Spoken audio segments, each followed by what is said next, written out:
کھچوائی آج جو سرائیں آپ دیکھ رہے ہیں یہ وہی جگہ ہے کہ 1600 کچھ عیسوی میں انہوں نے یہ 4 دیواری کھچوا دی.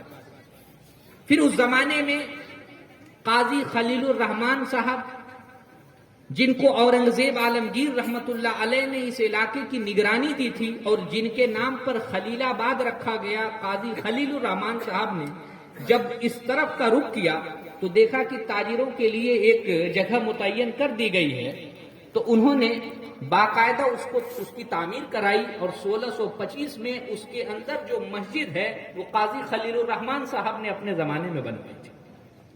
اور یہ علاقے چونکہ دریائے راپتی کے کنارے تھے تو جتنی بھی جنگیں اس زمانے میں ہوئی کسی دریا کے کنارے ہوئی، اور دریا کے کنارے جنگ اسی لیے ہوتی تھی عام طور سے کہ چونکہ جنگ میں انسانوں کا بھی استعمال ہوتا تھا، جانوروں کا بھی استعمال ہوتا تھا، اور ان کی سب سے بڑی خوراک پانی ہی تھی.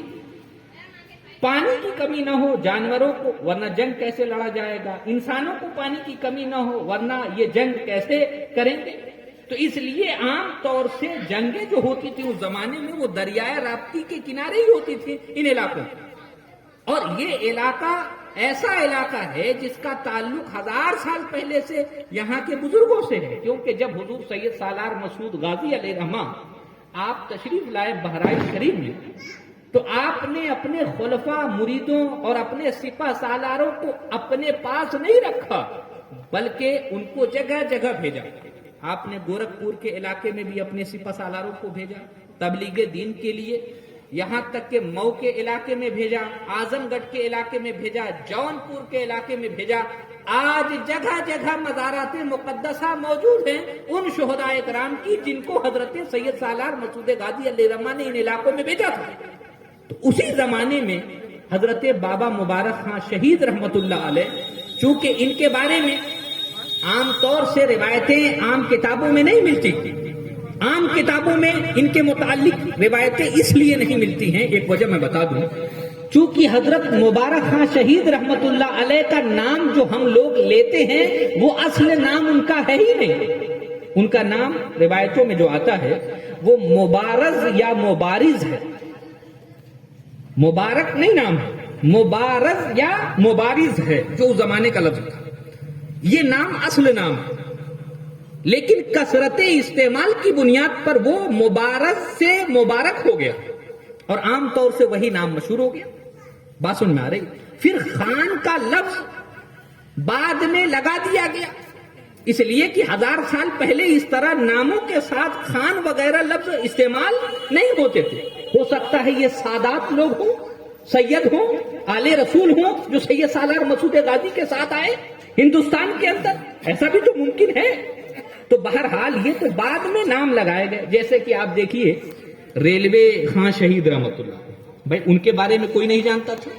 جب انگریزوں نے وہاں سے پٹری بچھانی شروع کی تو دن بھر کام کرتے تھے، شام کو وہ ساری پٹری اکھڑ کے کنارے آ جاتی تھی. پھر اس کے بعد دوسرے دن پھر کام کرے دن بھر، پھر اس کے بعد وہ پٹری اکھڑ کے رات میں پھر ایک جگہ ہو جائے. تو لوگوں نے جب لوگ بڑے پریشان ہو گئے تو کسی بزرگ سے پوچھا کہ آخر کیا ماجرا ہے. تب لوگوں نے بتایا کہ یہاں ایک شہید کی مزار ہے، ایک بزرگ کی مزار ہے، اور ان کو یہ بات پسند نہیں کہ ان کے اوپر سے تم یہاں کی ریل پٹری لے جاؤ. اس لیے ایسا کرو کہ ان کا علاقہ متعین کر دو، اگل بگل سے آپ پٹریاں بچھا لیں. اس زمانے میں انگریزوں نے لوگوں کی صلاح مانی، بات مانی، اس علاقے کو چھوڑ دیا، ارد گرد سے پٹری نکال دی. اب جب ان کا نام نہیں معلوم تھا، ان کے بارے میں لوگوں کو نہیں معلوم تھا، تو اب ان کا نام کیا رکھ دیا لوگوں نے؟ ریلوے خان شہید رکھ دیا. بات سمجھ میں آ رہی؟ تو نام ایسے ہی بزرگوں کے جو گورکھپور میں ہیں بہت سے پڑ گئے، ان کا نام کسی کو اصل کیا نام ہے ان کا یہ معلوم نہیں. چونکہ معاملہ یہ ہوا کہ ان بزرگوں کی مزارات اس گورکھپور میں 100-200 سال سے تو ہے نہیں، 1000 سال پہلے سے ان کی مزارات مقدسہ ہیں، اور کتابوں میں ان کے نام اور ان کے تذکرے جو تفصیل سے نہیں مل پاتے. اس کی ایک بڑی وجہ یہ ہے کہ ان کو اسی زمانے میں شہید کر دیا گیا اور ان کے جاننے ماننے والے اس زمانے میں بہت زیادہ رہے نہیں. آپ تاریخ پڑھ لیں تو آپ کو معلوم ہوگا کہ حضرت سید سالار مسعود غازی علیہ الرحمہ نے جب اپنے خلفاء کو ان تمام علاقوں میں بھیج دیا تھا تو اس زمانے میں راجپوتوں کی حکومت تھی اور چھوٹی چھوٹی سلطنت کے بہت سے راجپوت یہ راجا تھے، ان چھوٹی چھوٹی ریاستوں کے مالک تھے۔ تو انہوں نے جب سید سالار مسعود غازی علیہ الرحمہ کی تحریک دیکھی کہ ان کی کوشش اور محنت سے ایسا نہ ہو کہ پورا پورا علاقہ مسلمان ہو جائے، ایسا کرتے ہیں کہ ہم جتنی ریاست کے بادشاہ ہیں چھوٹے چھوٹے، ہم سارے لوگ مل جاتے ہیں۔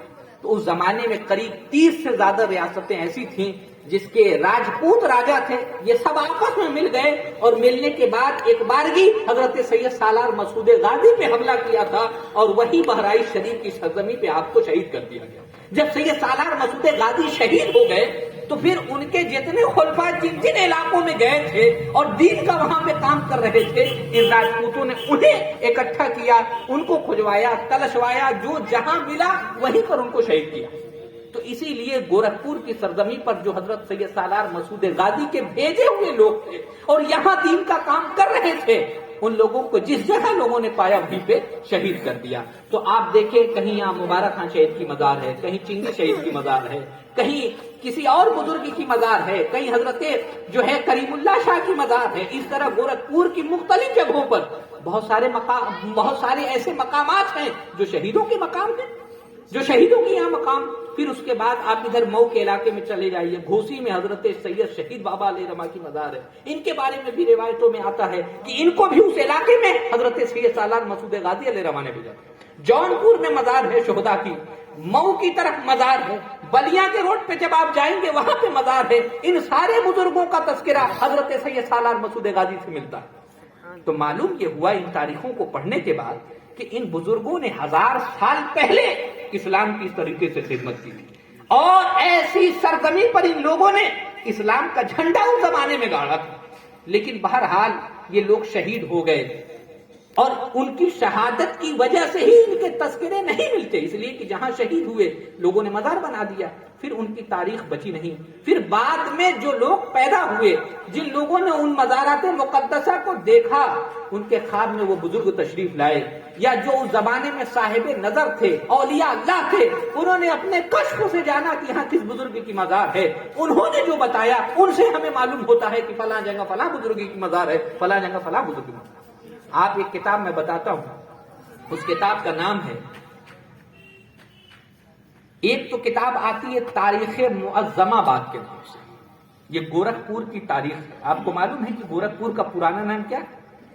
گورکھپور کا پرانا نام ہے معظم آباد، اور یہ نام جب معظم شاہ گورکھپور تشریف لائے تھے تو انہوں نے، اور قاضی خلیل الرحمن کی دعوت پر ہی آئے تھے گورکھپور، جب انہوں نے اس علاقے کو دیکھا تو چونکہ اس زمانے میں یہ جنگل تھا اور اس لیے آئے تھے کہ شکار کی غرض تھی کہ ان جنگلوں میں شکار کیا جائے، تو شکار کی غرض سے آپ ہندوستان یہاں گورکھپور میں تشریف لائے تو دیکھا کہ قاضی خلیل الرحمن صاحب کی پہلی مسجد بنی ہوئی ہے وہاں پر جو سرائے کے اندر ہے، اور پھر اس کے بعد بہت سی مسجدیں ایسی ہیں جو بہت پرانی ہیں گورکھپور میں، مثلا بابر علی شاہ کی مسجد بابر کے زمانے کی بنائی ہوئی، یہاں تک کہ یہاں پر جو ایک اور مسجد ہے وہ غالباً اکبر کے بادشاہ کے زمانے کی بنائی ہوئی ہے مسجد۔ اسی طریقے سے کئی مسجدیں اس زمانے میں گورکھپور میں موجود تھیں۔ تو جب انہوں نے دیکھا معظم شاہ نے کہ یہ علاقہ مسلمانوں کا ہے اور یہاں پر کئی اللہ کے گھر چھوٹے چھوٹے موجود ہیں، کئی مسجدیں موجود ہیں، تو ایسا کیا جائے کہ اس شہر کو ایک تاریخی شہر بنا دیا جائے اور یہاں پر ایک جامع مسجد کا قیام کیا جائے۔ تو اس زمانے میں، یعنی یہ واقعہ 1130 عیسوی کا میں بتا رہا ہوں، یعنی آج سے 350 سال پہلے کا، کہ جب معظم علی شاہ آئے تو انہوں نے اس علاقے میں ایک جامع مسجد کی بنیاد رکھی، اور وہ مسجد کون سی ہے؟ آپ کے اردو بازار کی جامع مسجد ہے، کہ اس جامع مسجد کو بنوانے والے معظم شاہ ہیں، اور ان کے اعزاز میں چونکہ مسجدیں بنوائی، سونے چاندی کے تعزیے اور بھی بہت کچھ اس شہر کے لیے انہوں نے دیا، تو ان کے اعزاز میں اس شہر کا نام معظم آباد رکھ دیا گیا۔ تو یہ شہر انگریزوں کے زمانے تک معظم آباد تھا، پھر اس کے بعد بابا گورکھ ناتھ کے نام پر غالباً یہ گورکھپور پڑ گیا، تو آج تک یہ علاقہ پھر گورکھپور کے نام سے مشہور ہے۔ لیکن اس علاقے کا تعلق اسلام سے اور اولیاء اللہ سے، بزرگوں سے اور شہداء سے بہت پرانا ہے، اور ہر چہار جانب اللہ کے بڑے بڑے ولی موجود ہیں، ہر چہار جانب۔ آپ دیکھیے گورکھپور کا کچھ علاقہ ایسا ہے، میں بتاؤں، چھوٹے قاضی پور کا علاقہ ہے، چھوٹے قاضی پور کا علاقہ ہے، یہ علاقہ آج سے 200 سال پہلے ایک بہت بڑی مارکیٹ تھی، اور کس چیز کی مارکیٹ تھی؟ یہ گھوڑوں کی مارکیٹ تھی۔ اس زمانے میں حضرت عبد الرزاق صاحب، حضرت عبداللہ صاحب، یہ سارے لوگ اس زمانے میں آئے، اور انہی لوگوں نے پہاڑ پور مسجد کی بنیاد رکھی۔ پہاڑ پور مسجد کے اندر جو بزرگوں کی مزار ہے نا، یہ عبد الرزاق اور عبداللہ شاہ کی مزار ہے، یہ اسی زمانے میں انہوں نے اس مسجد کی بنیاد رکھی۔ بعد میں جب ان کا انتقال ہو گیا تو پھر اسی مسجد میں ان لوگوں کو دفن کیا۔ وہ سب اہل سنت و جماعت کی مسجدیں اس زمانے میں، لیکن دھیرے دھیرے لوگوں کے خیالات بدلنے لگے، مسجدیں بدلنے لگی۔ گورکھپور میں جتنی مسجدیں اس زمانے میں تھی، سب کے سب اہل سنت و جماعت کی مسجد، سب کے سب اہل سنت و جماعت کی، اس لیے کہ کوئی یہاں بدعقیدہ نہیں تھا، سب صحیح العقیدہ لوگ تھے۔ بہرکیف لوگ بدلے تو مسجدیں بدلنے لگی، وہ ایک الگ تاریخ ہے۔ لیکن اگر آپ غور کریں تو اسی گورکھپور کی سرزمین پہ ایک عظیم بزرگ حضرت معروف شاہ رحمۃ اللہ علیہ، حضرت معروف شاہ، جن کے نام پر آپ کا شاہ معروف رکھا گیا، اس نام آپ کو معلوم ہے یہ کون ہے؟ یہ حضرت شاہ معروف رحمۃ اللہ علیہ، یہ میرے آقا صلی اللہ تعالی علیہ وسلم کے خاندان سے ان کا تعلق ہے، اور 28ویں پشت میں ان کا نسب حضرت علی المرتضیٰ کے جو بڑے بھائی تھے، مولائے کائنات کے جو بڑے بھائی تھے حضرت جعفر رضی اللہ تعالیٰ، یہ ان کی اولاد ہے 28ویں نسل میں۔ اور 30ویں نسل میں میرے آقا صلی اللہ علیہ وسلم کے دادا حضرت عبد المطلب پر ان کا نسب ختم ہو جاتا ہے۔ تو آپ کو معلوم یہ اس زمانے کے بزرگ ہیں حضرت شاہ معروف، اور یہ وہ ہیں کہ جو جبہ مبارک رسول اللہ نے حضرت جعفر رضی اللہ تعالی عنہ کو دیا تھا، اپنا جبہ مبارک، وہ جبہ منتقل ہوتے ہوئے حضرت جعفر کی اولاد سے ہوتا ہوا ان کے خاندان تک وہ جبہ پہنچا، اور وہ جبہ آج بھی آپ کے گورکھپور میں رکھا ہے۔ معلوم ہے وہ جبہ کہاں پہ؟ وہ جبہ علی نگر میں رکھا ہوا ہے، میں نے خود اس جبے کو دیکھا ہے، وہاں کے لوگ بھی نہیں جانتے۔ میں نے جب تاریخ بیان کی تو وہاں کے صاحب سجادہ نے مجھ سے کہا کہ حضرت میں خود 60-62 سال میری عمر ہو گئی، اور اتنے زمانے سے میں شاہ معروف کا عرس کر رہا ہوں، لیکن آج تک شاہ معروف کی تاریخ کسی نے بیان ہی نہیں کی۔ میں نے کہا ان کی تاریخ کتابوں میں لکھی ہوئی ہے، اس کتاب کا نام میں بتا دیتا ہوں، آپ لوگ بھی اس کتاب کو حاصل کر کے پڑھیے تاکہ آپ کو معلوم ہو کہ گورکھپور میں جو جگہ جگہ شہداء ہیں، جگہ جگہ اولیاء ہیں، ان کی کیا تاریخ ہے، یہ کس زمانے کے بزرگ۔ حضرت شاہ معروف سوچیے 28ویں پشت میں میرے آقا صلی اللہ علیہ وسلم کے چچا زاد بھائی حضرت جعفر طیار سے آپ کا نسب ملتا ہے۔ ایسے بزرگ اس زمانے میں گورکھپور میں پڑے ہوئے ہیں، ہم لوگوں کو ان بزرگوں کے بارے میں معلوم ہے۔ حضرت معروف شاہ رحمت اللہ تعالی علیہ اپنے وقت کے جلیل القدر بزرگ گزرے، ولی کامل، اور جن کے شاگرد اور جن کے تلامذہ اور جن کے خلفاء ہندوستان کے بہت سے علاقے میں پھیلے ہوئے۔ خانقاہ جون پور میں جہاں سلسلہ رشیدیہ ہے، ان سارے لوگوں کا تعلق آپ کے سبز پوش خانقاہ سے ہے۔ حضرت مقیم شاہ ہیں، حضرت قیام الدین شاہ ہیں، مولائے کائنات کی تلوار ان کے خاندان میں رکھی ہوئی۔ یہ ساری چیزیں گورکھپور کے علاقوں میں موجود ہے، لیکن ہمیں معلوم نہیں ہے، چونکہ اس لیے ہم لوگ ان بزرگوں کے بارے میں نہیں جانتے۔ ہماری سرزمین گورکھپور کی یہ بڑی تاریخی سرزمین ہے، بڑے اللہ کے ولی اس سرزمین پر آئے ہیں۔ آپ کو معلوم ہونا چاہیے، آپ نے نام سنا ہوگا قطب مدار کا، نام سنا ہے نا؟ مدریا پہاڑ آپ لوگ جاتے ہیں نا، یہ کون ہے؟ یہ قطب مدار حضرت شیخ بدیع الدین قطب مدار، یہ اپنے وقت کے جلیل القدر بزرگ، آج کے بزرگ نہیں، 700 سال پرانے۔ آپ کو معلوم ہے کہ مدریا پہاڑ جب آپ تشریف لے جاتے تھے تو آپ کی چلہ گاہ کہاں تھی؟ پہلے آپ کی چلہ گاہ اسی یوپی اتر پردیش کی سرزمین پر، چونکہ مکن پور کہاں ہے جہاں آپ کا مزار پاک ہے؟ مکن پور آپ کے کانپور ضلع میں ہے، کانپور ضلع میں ہے، لیکن کانپور سے جیسے ہی آپ دریائے یمنا پار کریں گے تو ضلع جالون شروع ہو جائے گا، اور ضلع جالون جہاں شروع ہوتا ہے اسی دریا کے کنارے حضرت شیخ بدی الدین کا چلہ کا آج بھی موجود ہے۔ ابھی 4 دن پہلے میں وہاں سے حاضری دے کر آیا، سبحان اللہ، میں حاضری دے کے آیا، اور جب وہاں سے وہ چلے اپنے چلہ گاہ سے اور مدریا پہاڑ کی طرف آپ جب دوسرا چلہ کرنے کے لیے بڑھے تو معلوم ہے کہ آپ کہاں رکے تھے؟ اسی گورکھپور کی سرزمین پہ رکے تھے، دھمال محلے میں رکے تھے۔ یہ دھمال اس زمانے میں حضرت شیخ بدی الدین کی کوئی چیز تھی وہ اٹھائی جاتی تھی اس زمانے میں، وہ دھمال اس کا نام تھا، اور اسی چیز کی مناسبت سے اس علاقے کا نام دھمال محلہ پڑ گیا۔ حضرت شیخ بدی الدین سوچیے آپ کے گورکھپور میں تشریف لایا کرتے تھے، مدریا پہاڑ جانے کے بعد بھی اور جانے سے پہلے بھی اسی علاقے سے پھر آپ کانپور کی طرف جائیں۔ ہم لوگوں کو معلوم ہے یہ وہ علاقے ہیں جہاں بڑے بڑے اولیاء اللہ تشریف لائے۔ آج ان کے نشانات بھی بہت ساری جگہوں پر موجود ہیں، لیکن ہم علم نہ ہونے کی وجہ سے نہیں جانتے۔ تو باہر گئے، میں صرف یہ بتانا چاہتا ہوں کہ ہم لوگ بڑی مقدس سرزمین پر ہیں۔ یہ گورکھپور یہ شہداء کی سرزمین ہے، اولیاء اللہ کی سرزمین ہے۔ جگہ جگہ آج بھی شہداء اکرام اور اولیاء اللہ یہاں پائے جاتے ہیں، یہاں موجود ہیں۔ تو جہاں جہاں جن کے نشانات اس زمانے میں ہمیں مل رہے ہیں، بیٹھا دیجیے، اور ہمیں معلوم ہے کہ یہاں فلاں بزرگ کی مزار ہے، تو ہمیں ان کا ادب و احترام کرنا چاہیے۔ اگر ہمیں یوم وصال معلوم ہو جائے تو ان کا عرس پاک بھی منانا چاہیے، اس لیے کہ بہت سی جگہوں کو میں نے دیکھا کہ جہاں اولیاء اللہ کی مزارات مقدسہ ہیں اور لوگوں نے ان کا ادب و احترام نہ کیا تو وہ لوگ مٹ گئے، برباد۔ ابھی 4 دن پہلے میں کالکی شریف گیا تھا۔ کالکی شریف عظیم بزرگوں کا مرکز ہے وہ، اور اس جگہ کو مرکز اولیاء بھی کہا جاتا ہے کہ ہر قدم قدم پر اللہ کے ولیوں کی مزارات مقدسہ۔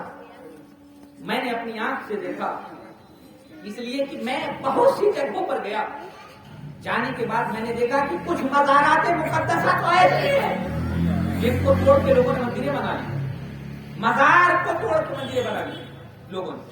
کچھ ایسی ہیں مزارات جن کو غیروں نے قبضہ کر لیا ہے، علاقے کو گھیر لیا، مسلمان وہاں نہیں جا سکتے، وہاں کا حال یہ۔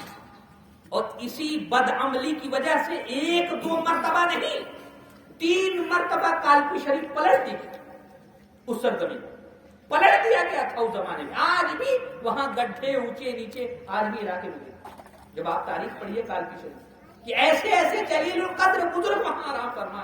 ظاہر ہے کسی زمانے میں جب ان کے ساتھ جو حرمتی کی گئی ہوگی انہوں نے اپنا جلال دکھایا ہوگا، تو میں نے یہ تاثر لیا وہاں سے کہ جہاں جہاں اولیاء اللہ موجود ہیں ہمیں اگر ان کے نشانات ملتے ہیں، ان کی مزارات مقدسہ کے نشانات ہمیں ملتے ہیں، تو ہمیں ان کا ادب و احترام کرنا چاہیے، اس لیے کہ ان کا ادب و احترام اگر آپ کریں گے تبھی آپ دنیا میں بھی کامیاب ہو جائیں گے، آخرت میں بھی کامیاب۔ اس بزرگ کی نگاہ پڑ جائے گی، اس بزرگ کی دعا مل جائے گی تو اللہ تعالیٰ دنیا اور آخرت دونوں جگہ آپ کو کامیاب ہوگی۔ اور اگر بے حرمتی کریں گے اور اگر ان کے ادب کو ملحوظ نہیں رکھیں گے تو ظاہر ہے کہ وہ بزرگان دین جب آپ سے ناراض ہوں گے یا ان کی نگاہیں غضب پڑے گی تو پھر یہاں بھی آپ کا نقصان ہونا ہے، آخرت میں بھی نقصان ہونا ہے۔ اس لیے آپ کو میں ایک بات بتا دوں کہ خطبہ میں جو میں نے آیت کریمہ کی تلاوت کا شرف حاصل کیا، اللہ فرماتا ہے ان رحمت اللہ قریب من المحسنین، بے شک اللہ کی رحمتیں نیک بندوں کے قریب ہوتی ہیں۔ بے شک اب اللہ کا نیک بندہ دنیا میں موجود ہے، تب بھی اللہ کی رحمت اس کے قریب ہے، اور جیسے ہی دنیا سے قبر کی طرف منتقل ہو گیا تو ظاہر ہے کہ تب بھی تو اللہ کا نیک ہی بندہ رہا نا۔ تو نیک بندہ جہاں ہوگا، دنیا میں جہاں رہے گا، وہاں اللہ کی رحمتیں نازل ہوتی رہیں گی، اور جب وہ اپنی قبر میں چلا جائے گا تو اس کی قبر پر بھی اللہ کی رحمتیں نازل ہوتی ہیں۔ بے شک اب وہ اس کی قبر چاہے گبا قبہ بنا ہو، گنبد بنا ہو چاہے نہ بنا ہو، بس نشانات قبر کے مل رہے ہیں اور وہ کسی بزرگ کی قبر ہے تو یقیناً اللہ کی رحمت اس کے قریب ہے، اللہ کی۔ تو ہمیں گنبد اور قبے کو دیکھ کر صرف اس بات کا فیصلہ نہیں کرنا ہے کہ یہ بڑے بزرگ کی مزار ہے۔ بہت سے اولیاء اللہ ایسے ہیں کہ جن کی مزارات مقدسہ کو توڑ دیا۔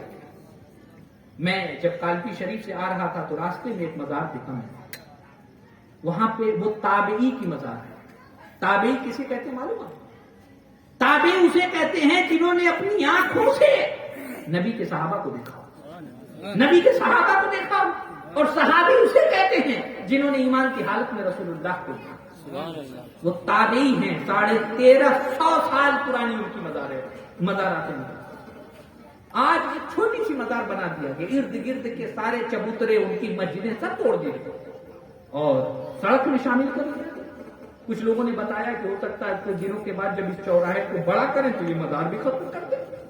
اس حکومت کا کیا لینا ہے؟ ابھی دیکھیے گورکھپور میں ریلوے خان شہید رحمت اللہ علیہ کی مزار تو ہٹانے کے چکر میں پوری قوم لگی ہوئی۔ بات سننا، کسی زمانے میں ہٹایا گیا، ہٹ نہ سکا تو ریل کو موڑ دیا گیا، لیکن اب ہٹانے کے لیے لوگ پریشان ہیں کہ کسی طرح ہٹایا جائے۔ دیکھیے بات بتائیں، ہم مسلمان ہیں، ہماری یہ ذمہ داری ہے کہ جو اللہ کی نشانیاں ہیں، شاعر اللہ ہیں، ان کی ہم حفاظت کریں، ہم حفاظت کریں جہاں تک ہم سے ہو سکے وہاں تک ہم حفاظت کریں، اور نہ حفاظت کر پائے تو پھر اللہ کے سپرد چھوڑ دیں۔ بات سمجھا رہی، لیکن جہاں تک ہو سکے ہمیں حفاظت کرنی چاہیے۔ ہم حفاظت نہیں کر رہے ہیں اسی لیے خیر چل رہے ہیں، جہاں چاہ رہے ہیں مزارات توڑ دے رہے ہیں، جہاں چاہ رہے ہیں جو مسجدیں توڑ دے رہے ہیں، جو چیز چاہ رہے ہیں کر رہے ہیں۔ ایسا ہمیں کرنے کی ضرورت۔ دیکھیے ہم دنیا میں آئے ہیں، قیامت کے دن ہم سے بہت سارے سوالات ہونے